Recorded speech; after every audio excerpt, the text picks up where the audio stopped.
Well, as promised, I'm going to respond to some of your comments, some of your questions. I hope that maybe your questions or comments will get answered.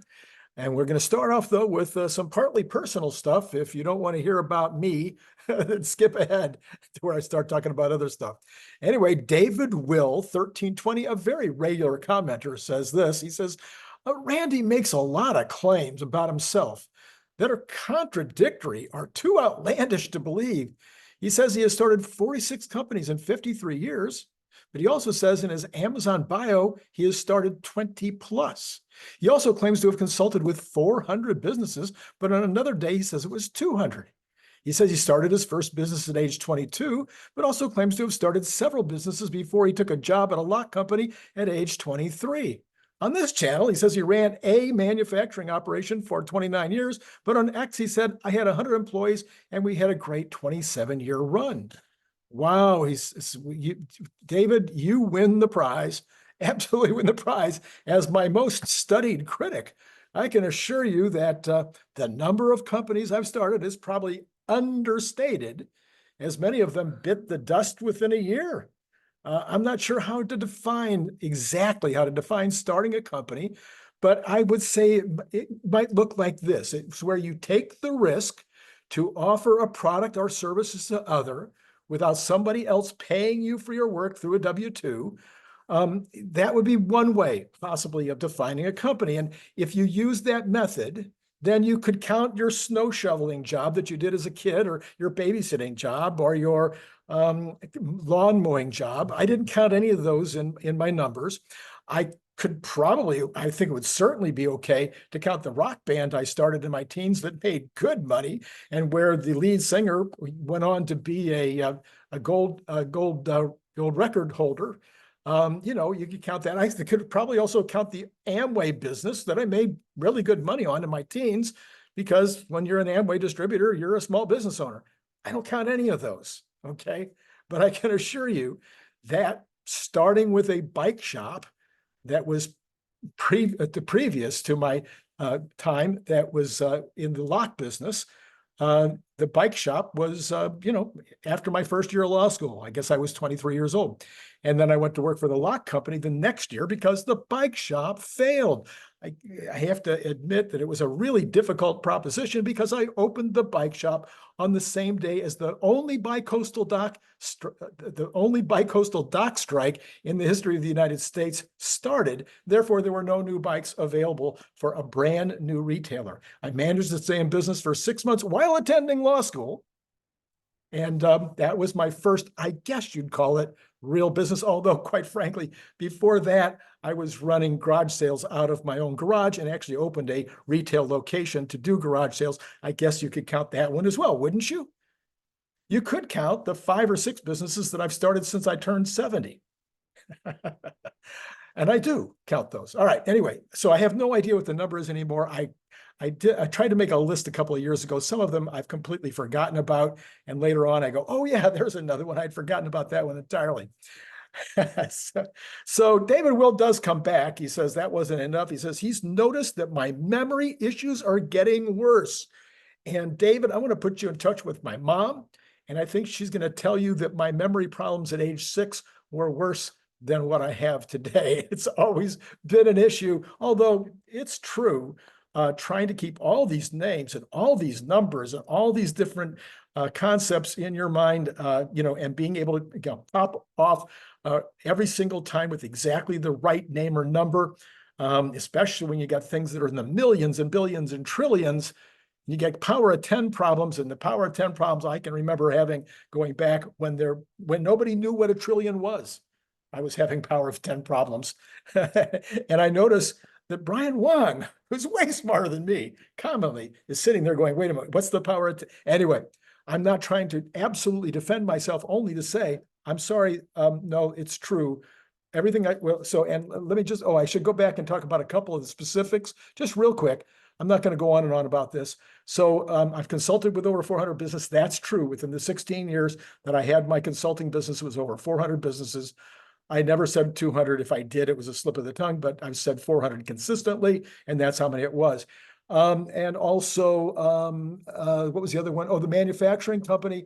It started in 1981, March of 1981, and we sold it in 57, August of 57. We had roughly, sometimes it was 100 employees, sometimes it was 105, 110, depending on the time of year. Sometimes it might go back down to 95. But after about I forget, fifth, sixth, seventh year in business, we were at that level when we actually went from being completely virtual when we started, just my partner and I. We weren't even on the payroll, so there was no payroll for the first year or so. And then we went to being 100% vertical over the course of a couple of years.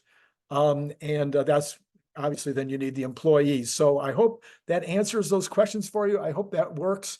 Anyway, and as far as why I put 25 plus on Amazon, well, that,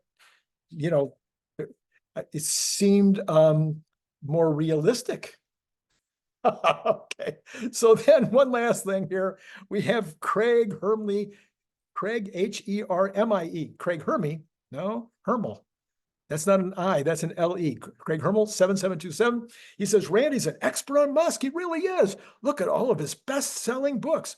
I'm not sure what list they were on, though. Well, okay, so there's only 2 best-selling books about Musk. There's a total of, I think, 13 or 14 now that I've written. 2 of those were ghost-written for others. I've written most of those in the business sphere. One of those made the cover of Inc. magazine as the best book of that year on small business. Let's see, and the 2 here, I consider 20,000 copies sold to be a bestseller. Amazon called it a bestseller. Both of those books are Amazon bestsellers.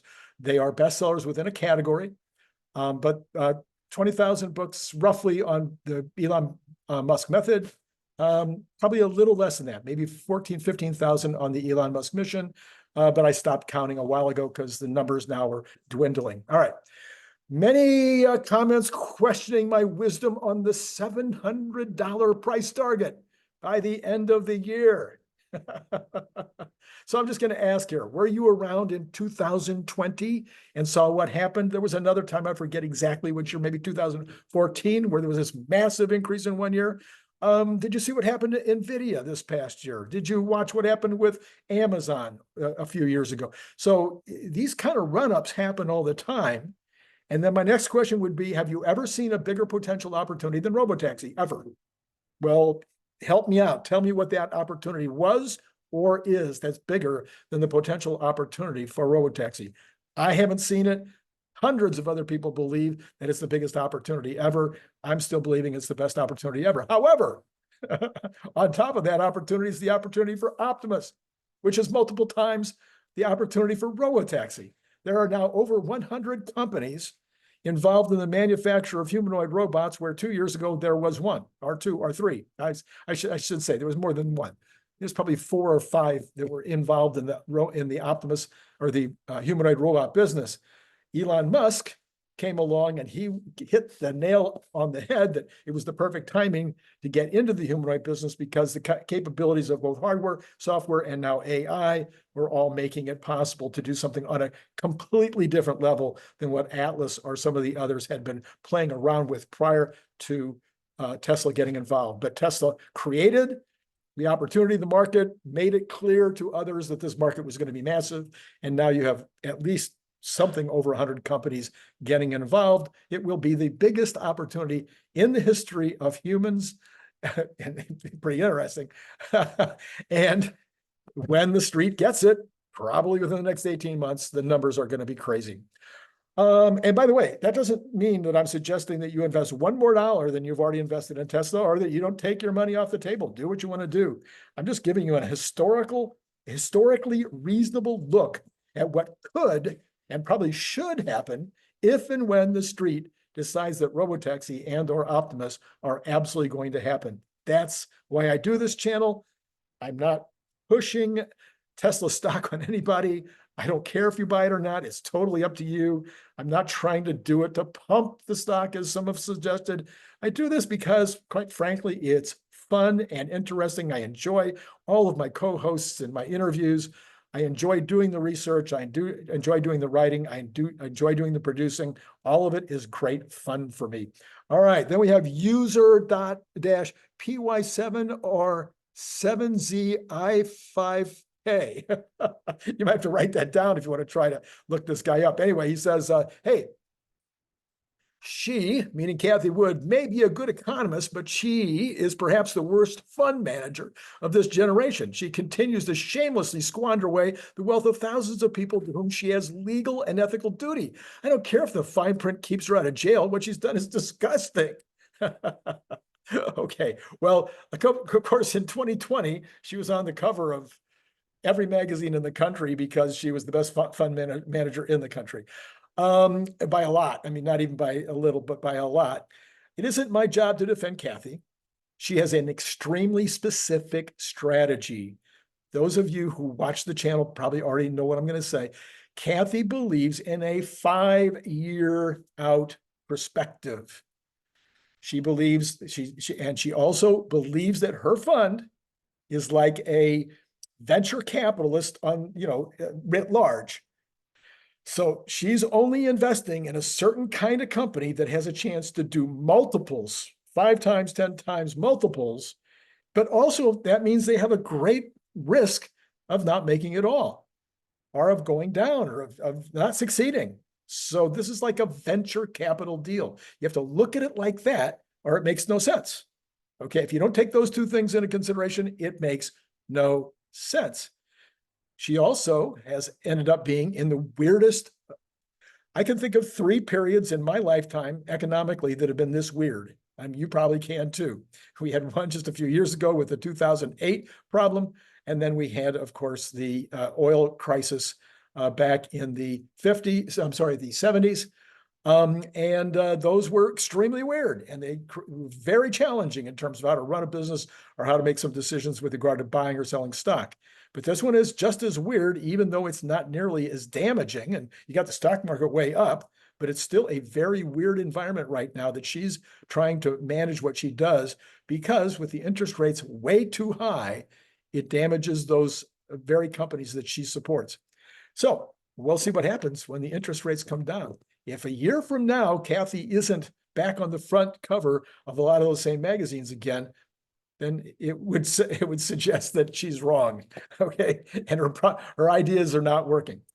Okay, so this is from Still Earning 7434. He says, I love Cathie Wood, which is some real stinko stocks like Teladoc and Ginkgo Bioworks, both down 90%. To my point a few minutes ago, some are going to be stinko, okay? It's just a fact of life. And then you can turn around and ask yourself what's going on, with that stinko stock NVIDIA that's now down 30% from its all-time high. In the middle of a stock market that's gone, right to the, all-time highs. Charles Rockwell, 3923, says the cost of the charging infrastructure for electric trucks makes the overall cost of electric semis prohibitive in the short term. Some sort of government subsidy is necessary to get these truckers rolling. Yeah, so this is, Elon Musk, Tesla was the government subsidy that put in all the stations for cars. There was no government subsidy. There was no government coming along to create the infrastructure for the cars. Now, the government has come along. Fortunately or unfortunately, they are supporting some hundreds of millions or billions of dollars worth of truck charging stations. And this may or may not be a very good idea. Elon will clearly be involved in setting up some kind of infrastructure as needed. And that is in the works, and you're starting to see that kind of an effort being made. And there will probably be private companies doing it as well. But there needs to be enough of those trucks in the near future to justify the expense. And the government is going to spend this money now to put in infrastructure that isn't ready, isn't needed, and probably by companies that don't know what they're doing, that will create negative results. And that's just what happens. And it's happened over and over again. It's happening with the charging structure that they're trying to put in for automobiles as well. All right, this is from Lars Nystrom, 66. I think Lars is a frequent commenter also. He says, trucking charging infrastructure will be along certain routes. It can be built out incrementally, but sure, it's a substantial part of the cost. It works best for those with transports between just a few of their own locations. They can then have their own chargers and pay to themselves. And then John Whiskey said 8232 says trucking as a service, brilliant. As long as you're at it, how about Tesla-owned warehouses staffed with mostly bots to load, unload, and otherwise manage other pieces of the logistics pie? So taking the first one first on the trucking charging infrastructure, yes, I think there's every reason to believe that there will be certain routes that will be favored. There will be certain point-to-point locations, like for instance, let's talk about LA harbors, New York harbors, Louisiana, New Orleans harbors, Vancouver and Seattle harbors, that these harbor locations will get charging infrastructure at the harbor. And then at the end point of some of those distribution routes, there will be chargers at the other end of those distribution routes, possibly even at the distribution centers themselves. So look for those kinds of situations. You will probably also see some of the other Amazon warehouses and such across the country. Things like Amazon warehouses, the Walmart warehouses, Target, etc., will probably also be in the same situation. All right, then we've got the other half of that truck. I love the trucking as a service, brilliant. And then how about warehouses as a service? And how about houses that are 100% Tesla? Yeah, there's so many of these opportunities. I will say that the trucking as a service one is, let's see, slightly more obvious and immediate and useful because it's a one step as opposed to two steps. But the idea of warehouses, the idea of homes, all of these are just phenomenal ideas, which other people should be picking up on and going into business. Joe Howe, H-O-W-E, 9532 says, David Sachs is absolutely pro-Putin and anti-Ukraine. He thinks the Russians are the innocents and that NATO is the aggressor. He has stated this many, many times since this started 2.5 years ago. How messed up is that? He's the reason I stopped listening to All In podcast, the All In podcast where David Sachs is one of the 4 members. Larry, I cannot believe that you don't understand that I am this. He says, I am stunned. I do not pretend to be an expert on the Ukraine-Russia deal, not at all. I have listened to a lot of the commentary back and forth by Sachs, with the Putin interview, with a lot of the other commentary that's going on back and forth. I am not an expert. All I can say is, and by the way, let me start by saying, David Sachs does not love Putin. My guess would be he hates Putin to the bottom of his heart. I hate Putin to the bottom of my heart. I don't have anything against the Russian people, one way or the other. I don't see the Russian people more positively or negatively than I do some other countries' people. But the leadership in Russia, worthless, horrible, terrible, needs to go. Okay, I'm sure that David Sachs feels exactly the same way. By the same token, I'm not so sure that the Ukraine leadership is all that great. The Turkish leadership is not very good. The Hungarian leadership is awful. I can go to country by country. The French leadership right now is maybe better than it was last week. The UK's leadership is disastrous. The UN leadership is beyond horrible, and the institution is corrupt. The NATO, I like NATO. I think NATO's a fine deal. But some of the leadership recently apparently made some promises to Putin and didn't keep them. Apparently. I'm saying that very, very clearly. Apparently made some promises to Putin that they didn't keep. And the question would be asked if we had, Mexico become a communist, communist Chinese or a Russian, they got into bed with Russia or China, and Russia or China started putting in weapons or soldiers into Mexico to protect themselves somehow. I don't know how that would work, but anyway, let's say that happened. I think the United States would be very nervous about that.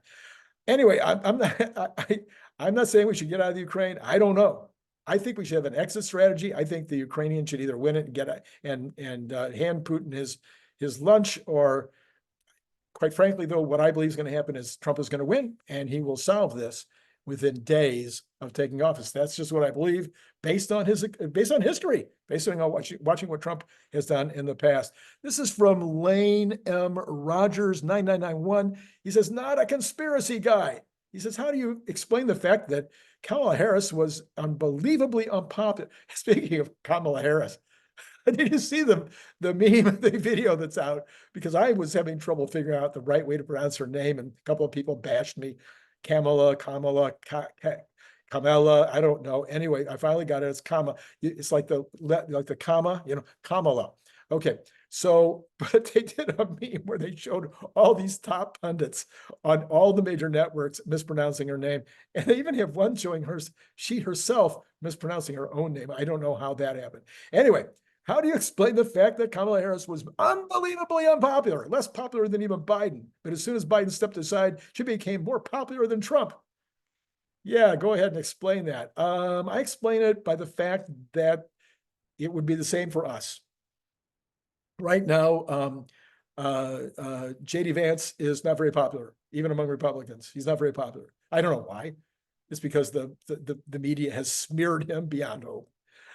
But if Trump had been killed, or if they killed, I believe they're still going to try to kill him. If he died tomorrow and all of a sudden it was J.D. Vance, and that was the only solution that people could come up with as far as who was going to run for president, instantaneously every Republican in the country who was for Trump would be like all about J.D. Vance and how wonderful he is and amazing. So it would work the same way both ways. But in the case of Kamala, it is pretty hilarious to watch. It says, this is from B.